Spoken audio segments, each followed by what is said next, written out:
हमारा अस्तित्व केवल शारीरिक नहीं है, बल्कि हम एक असीम और अनंत चेतना का हिस्सा है।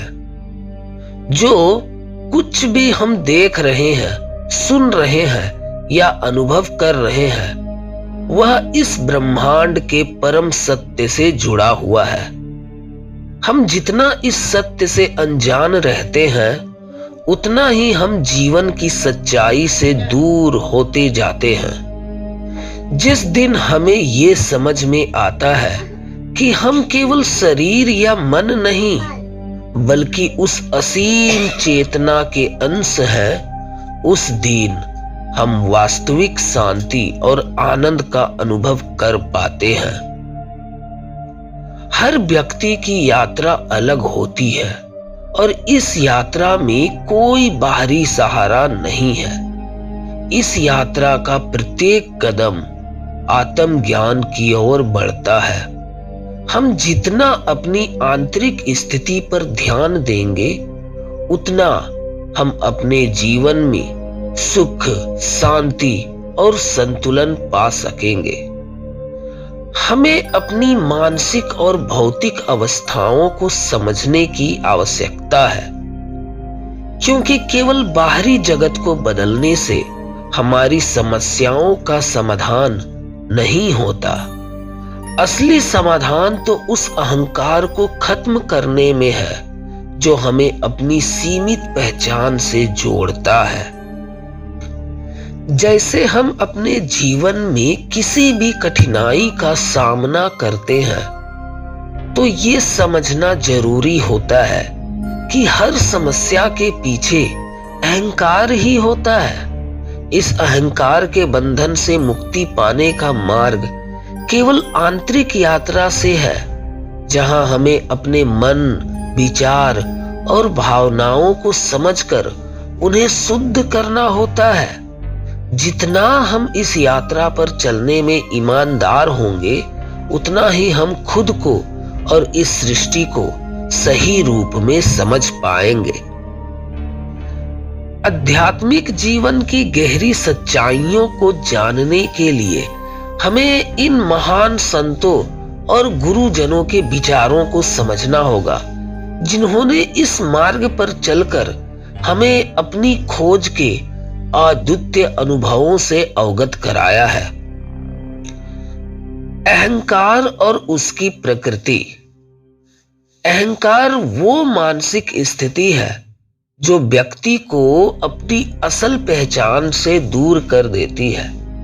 यह एक जिद्दी भावना है जो यह मानती है कि मैं और मेरा ही जीवन का सत्य है। जब तक यह अहंकार जीवित रहता है, तब तक व्यक्ति को वास्तविक सुख और शांति का अनुभव नहीं हो सकता है।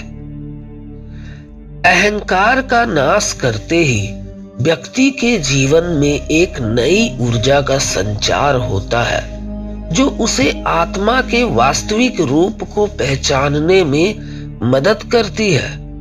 यह अहंकार न केवल व्यक्तिगत जीवन की समस्याओं का कारण बनता है, बल्कि यह समाज और दुनिया की समस्याओं को भी बढ़ाता है। जब हम मैं और मेरा से बाहर निकलते हैं, तब हम केवल अपने नहीं, बल्कि सबके भले के बारे में सोचने लगते हैं। कल्पना कीजिए कि एक नदी अपने रास्ते में कई चट्टानों और अवरोधों से टकराती है। वह नदी अपनी मंजिल तक पहुंचने के लिए उन चट्टानों को पार करती है, लेकिन कभी भी अपनी दिशा नहीं बदलती।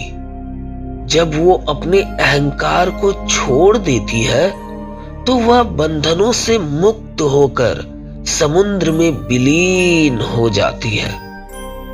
यह वह अवस्था है जहां अहंकार का नाश होता है और मनुष्य की आत्मा वास्तविक शांति को महसूस करती है।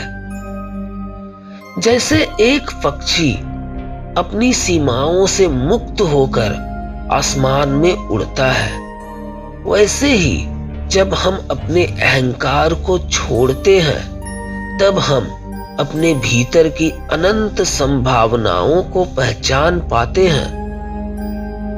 ओशो कहते हैं कि अहंकार की मृत्यु ही वास्तविक जन्म है।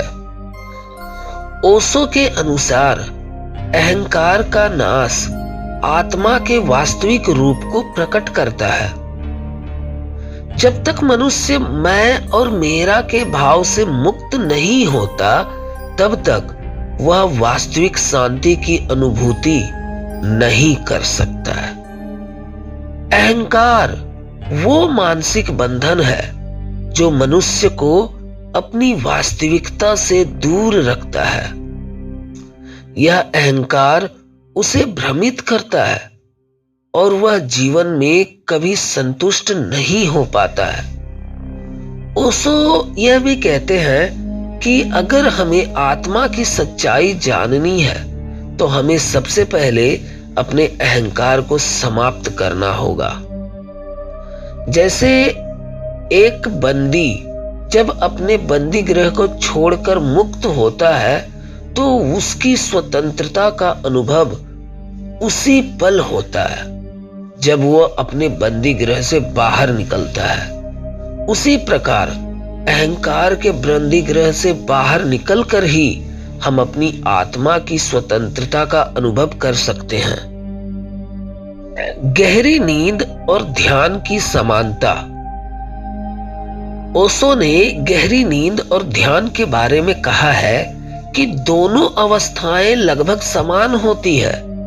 गहरी नींद में अहंकार गायब हो जाता है और हम शांति का अनुभव करते हैं। ध्यान में भी हम जागृत रहते हुए उस शांति को प्राप्त कर सकते हैं। ओशो का मानना है कि अगर हम ध्यान में पूरी तरह से समाहित हो जाते हैं, तो हमारी चेतना गहरे नींद की अवस्था जैसी हो जाती है।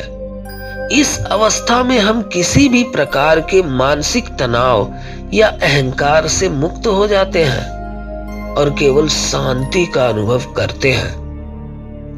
जैसे कोई व्यक्ति गहरी नींद में जाकर पूरी तरह से विश्राम पाता है, वैसे ही जब हम ध्यान में पूरी तरह से खो जाते हैं, तो हमें आंतरिक शांति और आराम मिलता है। कबीर दास जी के विचार। संतो सहज समाधि भली है। कबीर दास जी ने कहा है कि संतो सहज समाधि भली है। कबीर दास जी ने अपनी वाणी में कहा है कि सहज समाधि सबसे सर्वोत्तम है। सहज समाधि वो अवस्था है जहां मनुष्य बिना किसी प्रयास के आत्मा की शांति का अनुभव करता है। कबीर जी कहते हैं कि जब हम अपने भीतर के अहंकार को छोड़कर जीवन के सरल और प्राकृतिक रूप को स्वीकार करते हैं, तो हम सहज समाधि में पहुंच जाते हैं। यह वो अवस्था है जहां अहंकार के कारण उत्पन्न होने वाले सभी भ्रम समाप्त हो जाते हैं और केवल शांति का अनुभव होता है। जैसे एक बच्चा अपने माता पिता के पास बिना किसी चिंता के आराम से सोता है, वैसे ही जब हम सहज समाधि की अवस्था में होते हैं, तो हमें कोई चिंता नहीं होती और हम केवल शांति का अनुभव करते हैं। मृत्यु और आनंद। कबीर जी के अनुसार मृत्यु को डरने का कोई कारण नहीं है। असल में मृत्यु के बाद ही हम पूर्ण आनंद का अनुभव करते हैं। समझ रहे हैं ना? कबीर जी ये कहते हैं कि जब हम अहंकार से मुक्त होते हैं, तो हमें जीवन और मृत्यु का फर्क समझ में आता है।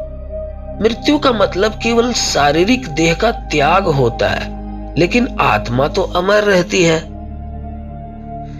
जैसे एक पंखी अपने पंखों को फैलाकर उड़ता है और शांति के साथ आकाश में खो जाता है, वैसे ही आत्मा मृत्यु के बाद असीम शांति और आनंद को प्राप्त करती है।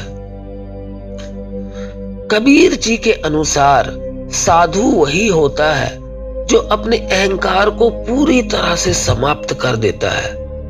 वह अपनी सारी इच्छाओं और विचारों को त्याग कर सिर्फ सत्य की खोज में समर्पित हो जाता है। साधु के बिना अहंकार के जीवन में कोई बंधन नहीं होता है और वह केवल परम सत्य का अनुभव करता है। जैसे एक सूती वस्त्र से सारे मैल को धोकर उसे शुद्ध किया जाता है, वैसे ही साधु अपने अहंकार को समाप्त करके आत्मा को शुद्ध करता है।